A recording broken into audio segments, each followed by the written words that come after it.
Hello, everyone. Welcome back to Hermes Speaks. I am Emily with Emily T. Astrology. And I have to thank everyone for offering me the grace to take last week off. I was hosting my parents in town. They were here to see my daughter's dance performance that she has been working very hard on all year.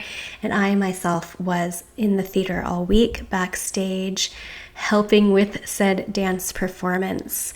And I'm sure if you know me or if you've watched my channel before, you will know that dance was and is my first love and was my life's blood, essentially. From the time I was 8 until I started to have children at 32. And being in the theater really did feel like coming home in so many ways. So it was a gift, and I'm grateful for that. And in fact, it has inspired me to think about the role of creativity in my life, the ways that I am creative. And for the last 6 months or so, that sense of creative output has been largely fulfilled by this channel, this YouTube channel, by creating content here. And while I do very much love that creative outlet, I am thinking about maybe some other ways that I can have creativity in my life. And so I might be restructuring my output here. I haven't made any decisions yet. I will keep you posted when I do so, but I may be scaling back a bit and offering episodes every other week or maybe 3 times a month, something like that. I'm not sure yet. I haven't decided. I will keep you posted once I have arrived at a new plan. But for now, all that said, welcome to Hermes Speaks. This is your Astro Check-in where we explore the current quality of time and we listen to Hermes, Mercury, our messenger god of astrology. We listen to Hermes speak through the written word and bibliomancy, through story and conversation. This week, June 24th through the 30th, we have a little cluster of transits taking place all within 2 and 3 days. And when we have that occurring, several different transits taking place in quick succession, it's pretty difficult to tease them apart individually. And they tend to be felt as one story or one image or one thing that has disparate or multivalent aspects to it. Just like if you happen to be born with a stellium in your chart, 3 or more planets in one sign, it's pretty difficult to tease them all apart individually. And so I am going to share an overarching image that kept coming to my mind when I was thinking about the transits of this period of time. I'm going to share that with you. I'll break it down a little bit. And then, of course, we will bring in some bibliomancy, some added oracular guidance as we listen to Hermes speak through the written word. First, let's go over the particulars as we always do.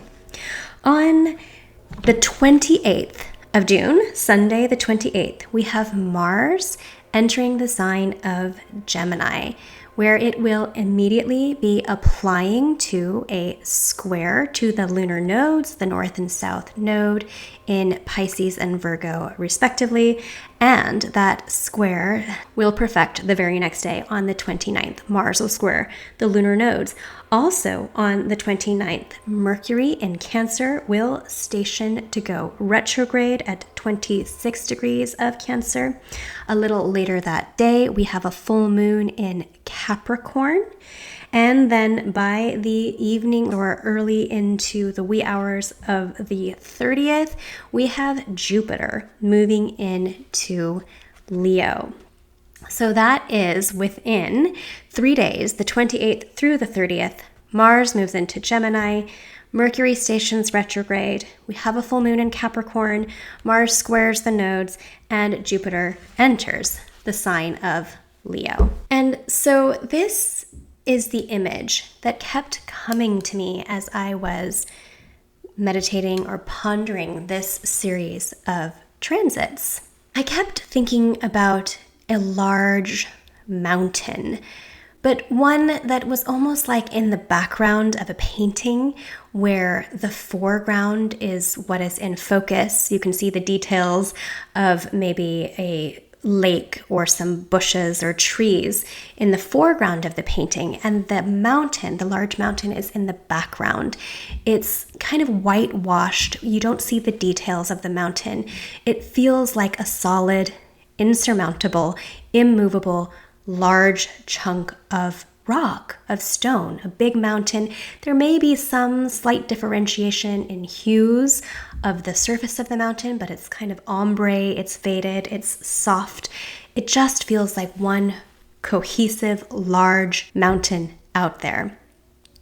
And then, slowly, or maybe suddenly, we start to see the mountain in a little more focus. We begin to see that maybe there are some cracks or fissures that are catching our eye, and then we look across and we see more. Perhaps we see places where there has been waterfalls or streams that have eroded the topography of the mountainside. We can see where there is maybe that change in hue. We can see that it is from a shadow that is cast from a deep rent along one side of the mountain. We can feel that the mountain is becoming more detailed. It is becoming more alive. It has a sense of movement that before it did not have. It begins to feel like maybe there is something impending about the surface of the mountain. Perhaps we can feel that there is an avalanche, if it's snow-capped, that is threatening to come down. Perhaps we can see that there is a landslide that is on the verge of taking place. Or maybe we're realizing that it is a long dormant volcano that is having some rumblings now deep within the earth, and perhaps it will erupt in the coming days or months or years. But all told, this mountain that originally started as, fairly monochromatic, monotone, whitewash, unspecific, is now teeming with movement, with life, with different characteristics, with cracks and fissures and waterfalls and stream beds and different vegetation that is taking place along the faces of the mountain, right? That's the general image that kept coming to me as I was considering this series of transits this upcoming week. Let's break it down a little bit. Why was I seeing things this way? Well, the mountain itself, the whitewashed mountain, to me feels like Jupiter in Cancer, currently at that very anaretic degree, about to transition into the sign of Leo. Jupiter has been in Cancer since early June of last year, 2025. We have had a year of Jupiter in Cancer. Now, yes, I know some of you are saying a mountain is earth and Cancer is a water sign.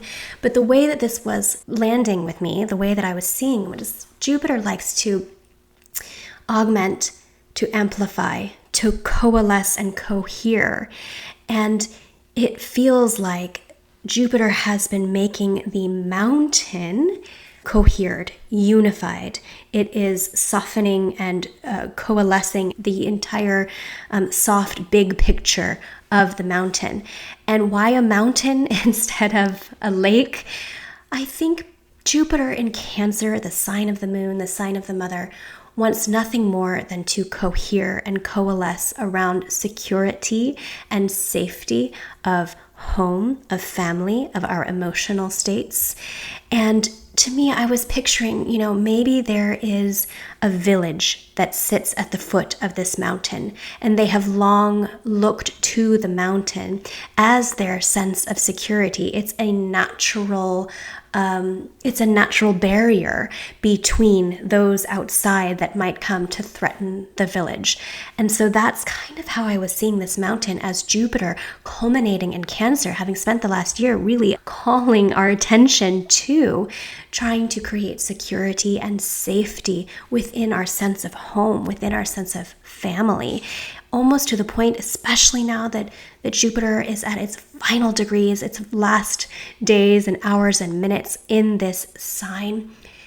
We might have had our attention drawn to this pursuit of security and nourishment within home so much that we are maybe going a little bit towards the insular. We are maybe becoming tribal in the sense of wanting to protect our own, those with which we identify. This is a time perhaps of increased nationalism, or perhaps of a tendency towards othering those outside beyond the natural barrier of the mountain, that are threatening our way of life.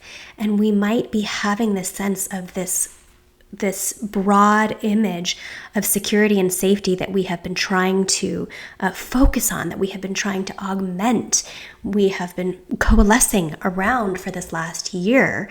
And this mountain at first seemed safe and secure, but now it is beginning to, with the details coming in, we're beginning to see perhaps what we thought was our sense of safety, this natural barrier between us and those outside of our village, our home, is maybe actually beginning to threaten us. Maybe our sense of safety, our desire to coalesce and cohere around this, and maybe protect our own at the expense of, or at least at the exclusion of the other. But now maybe we see it's threatening to have a landslide. And what will that do to the topography of our village if it comes down, right?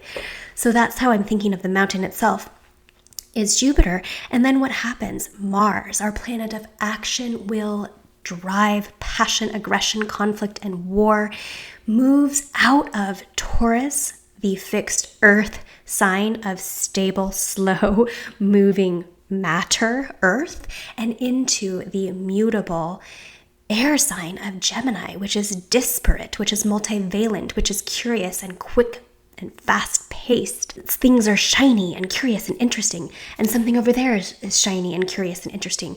It's all about data collection. It's all about all of the things. And this is where we start to have the detail coming in on the mountain, where we start to see some cracks and fissures. We start to see some differentiation between the hues and the shadows and the rents. We start to feel that maybe there's a lot of movement underneath this seemingly solid rock.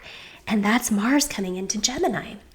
And then Mars is applying to the square with the lunar nodes, the nodes of fate, right? A square being the aspect of choice point, of dynamic conflict, of needing to take action. Maybe we are at a moment right now where we are needing to take action. We are needing to choose something that will affect our fate, our destiny. And not only that, I forgot to mention earlier, but Mars is also immediately applying to a conjunction with Uranus that will be coming through either on the 3rd or the 4th of July at the end of that week in the sign of Gemini. And that is promising to be perhaps a bit explosive, volatile, erratic, unexpected, some kind of shakeup that's coming in. So we have Mars moving into Gemini. We're beginning to see the details, the cracks, the fissures. Mars forms that square to the nodes. We feel a choice point. We feel something shifting within our fate that perhaps we desire to have agency around, and perhaps we do have agency around, and perhaps not, right? And we also feel an impending sense of something erratic, something unexpected, something perhaps shocking, something volatile or extreme or explosive. And that's where we get that impending feeling of maybe a landslide's going to come through. Maybe it's a volcano. Is it threatening to erupt?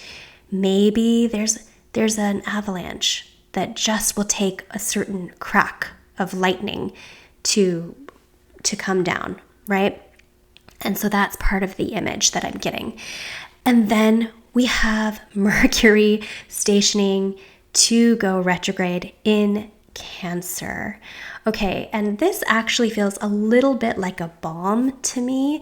Mercury, who is hosting that Mars and Uranus over there in Gemini, Mercury rules Gemini. Mercury in Cancer, the sign of the moon, applying to a conjunction with that Jupiter, but then refraining to do so, stopping, stationing retrograde, and beginning to move backwards. This feels a little bit like a bomb to me.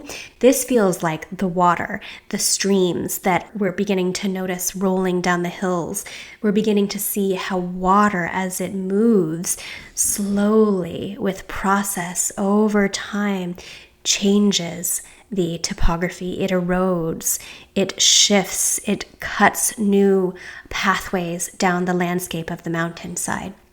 And I think this retrograde Mercury in Cancer might actually be a balm, because we need a little time to emotionally process what this last year of Jupiter in Cancer has wrought for us. What this impending sense of maybe volatility, of change, of shift, how this might be showing up in our lives. And so Mercury is going to go retrograde. It's going to retrace its steps in Cancer. It's going to allow us to do all of those rewords, rethink, review, reprocess, all of these things that I think we're actually going to need come the exciting and dynamic and really spectacular astrology taking place in July and August. So Mercury stations retrograde in Cancer. It begins to flow backwards, and we see the water rivulets. We see the erosion along the mountainside as Mercury is flowing backwards now.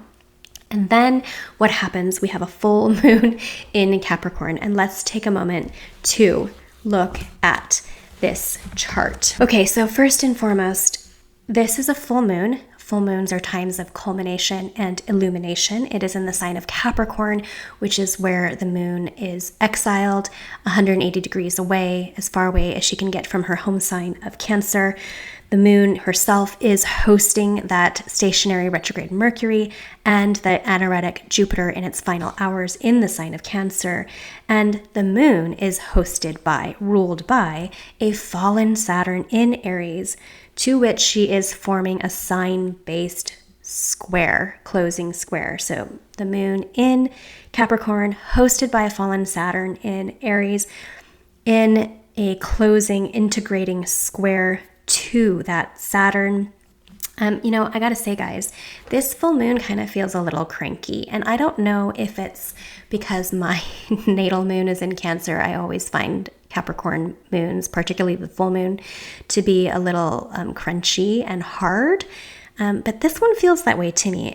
It's hosting that anaretic Jupiter that's in its final grip of trying to maintain safety, perhaps at the expression of insularity or tribalism or nationalism that is too much, that is amplified too big.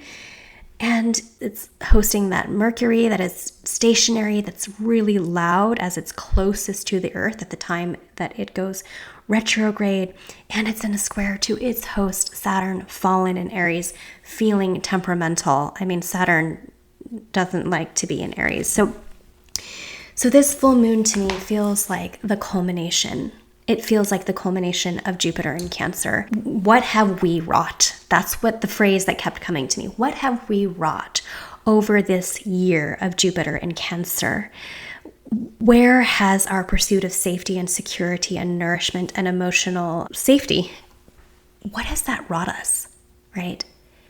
One of my good friends, an astrologer who has a Capricorn moon, says, I'm nothing if not realistic, right? The Capricorn full moon, fully illuminated, the culmination point is saying, let's look realistically. Have we been idealistic about Jupiter in Cancer? Have we been optimistic that Jupiter was going to provide blessings and an infusion of emotional security and safety? Let's have a realistic look. That Capricorn moon squared to its host Saturn, fallen, feeling cranky and crunchy, right? This might be a hard moment, a hard look at, okay, what have we wrought in this last year, right? And do we like what it says? Do we like? Maybe we do. Maybe we do, but we need to take a realistic look at what our pursuit of that security has really accomplished in our lives. Do we really feel more secure? I don't know. Maybe some of you do. Kudos to you. That's great. But that's what this full moon feels like. It's a little crunchy. It's a little tough. It's like a realistic look in the mirror, right? And then the pièce de résistance, right? The big deal, that Jupiter, which I've talked about so much, moves into Leo. And this is a shift. Jupiter draws our attention, right? In big swaths, the big picture, Jupiter draws our attention. While it was in Cancer, it was drawing our attention to that security and safety, that mountain, that vague, solid beige mountain. It's beige in my mind. I keep seeing it as kind of like beiges and browns and tans, right? That sense of security. And Jupiter moves into Leo, and it says, let's instead stop focusing our attention on a sense of insular and safe, protected security and nourishment, and let's draw our attention towards what shines, to heat, to fire, to what leads, to what stands as figurehead, right? And that's when, in my vision, my image that I keep getting, that's when we go, is this a long dormant volcano? Is there fire beneath? Is the movement that we're beginning to see with Mars and Gemini applying to Uranus and squaring the nodes, and the pathways being drawn down the mountainside by retrograde Mercury in Cancer, is that movement that we're beginning to see and feel, is it fire? Is it lava? Is it heat within the mountain that is getting ready to be seen? Jupiter in Leo wants to be seen, right? It calls our attention. It draws our attention to being seen. And so we are beginning to see the mountain with different eyes. We are becoming aware. We in our village at the foot, who have long beheld our mountain as our place of security, are now wondering, is it actually something that is both, offers security, but maybe a threat too? Are the forces of nature, are we seeing them now through new eyes, with a new sense of visibility, with a new sense of heat, and a new sense of reality after that full moon, right? Are we really looking at it? And Jupiter's going to be in Leo for a year, until late, I think July. I don't know, mid-July. I'll look it up and I'll put it on the video here. But Jupiter's going to be in Leo for a year. And this ingress of Jupiter into Leo on the 29th or 30th, depending on your time zone, is a big step. It is a big step towards the exciting, dynamic, and spectacular astrology of July and August. This week here, this little pocket with this number of transits taking place within just 2-3 days, feels like the final threshold, the final culmination point before we step into the super exciting astrology of this summer, right? So that's what I've got for you in terms of the astrology, in terms of the transits, in terms of our mountain. What's going to happen? Is a landslide coming? Or are we just seeing the beauty of the detail of the mountain for the first time in a while and recognizing that it is alive, that it isn't just solid, impenetrable, immovable rock. It has movement within it, right? That's what this week feels like to me. And now we come to the part of the show where I bring in bibliomancy, our added mercurial insight. And I decided to pull from this book, Carolina Crow Girl by Valerie Hobbs. This is a book I checked out, you can see, from the library to read to my kids. I haven't actually read through the whole book yet, but I do know it is about a girl, Carolina, who finds a crow, a baby crow, and decides to care for it and nurse it until it is strong enough to fend for itself out there in the world. And so I thought about the astrology of this week, and I opened the book and I read this. The sun was going down behind the soldier trees, melting in a golden pool on the surface of the dark water. She found a pine tree not far from the house with branches that dipped nearly to the ground and settled Crow's basket inside. Then she put Crow into his basket. He cocked his head as if to say, "It's not my bedtime." But he stayed in the basket, and when she turned at the big front door, she could see that he was still there. Halfway down the hall to Heather's room, Carolina almost turned back. What had she done? Crow wouldn't be safe outside without her. He'd never been alone for very long. He could get used to the cage. He'd only be in it at night. That way he'd be safe. But when she opened the door and saw the big, ugly, black prison waiting, she knew she couldn't do it to him. Okay, so Carolina has been nursing this Crow, and she needs to take him outside. She kind of needs to set him free. And so she takes the Crow outside, leaves Crow in his basket, and walks away.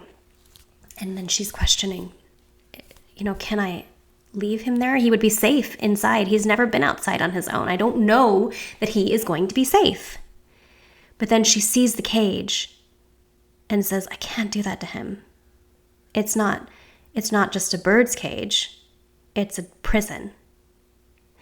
And what I'm getting from this feels so much like anoretic Jupiter in Cancer getting ready to move into Leo. What have we wrought in our pursuit of safety and insecurity? Have we actually made ourselves smaller? Have we actually drawn prison bars, a cage around ourselves, thinking we are safe? This is known. This is secure. Do we stay there? Do we keep the Crow in the cage because the Crow has never been outside by himself alone at night before? Do we do that? Is the unknown of stepping outside of our comfort zones, our places of security, greater and more scary than the possibility of feeling imprisoned? And I think that's really what I'm getting here, is that maybe in our pursuit of security and safety and our insular protectiveness, maybe we have been keeping ourselves small. We've been drawing a cage around ourselves. And this week's astrology, this culminating moment with that full moon in Capricorn and, Mars moving into Gemini and beginning to apply to Uranus, this realistic eye that the full moon is saying, hey, let's really put an honest mirror up so that we can see. Have we been building a cage around ourselves, saying it's safety, saying it's nourishment, saying it's security, saying it's familiar, it's comfortable?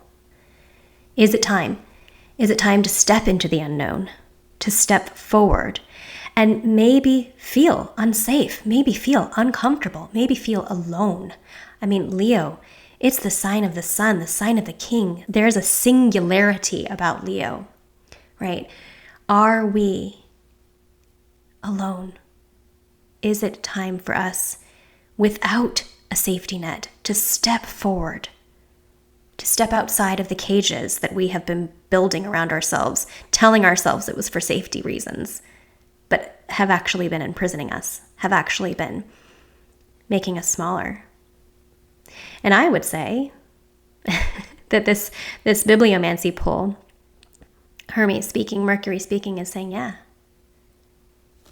stop making yourself small. Stop staying in the cage under the guise of safety. It's time. It's time to move out. It's time to step into the unknown. It's time to find our individual, sovereign, another very Leo word, singular life. And there is no guarantee. There is no guarantee that it will make it, that it will thrive. But we can't keep living our lives and making our decisions out of fear. It's no way to live, right? No more playing it safe, guys. No more playing it safe. July and August's astrology says, you gotta live. You gotta live your life. So that's what I've got for you this week. I hope you enjoyed this. Please like, subscribe, share, comment, all the things. If you'd like to come see me, book a reading, I would love that. It is truly where I feel filled up, is when I connect with you all one-on-one. You can go to emilytotomer.com to book a reading with me. I hope you're all thriving and shining. I hope you're all shining. Take care, everybody, and I will see you next week.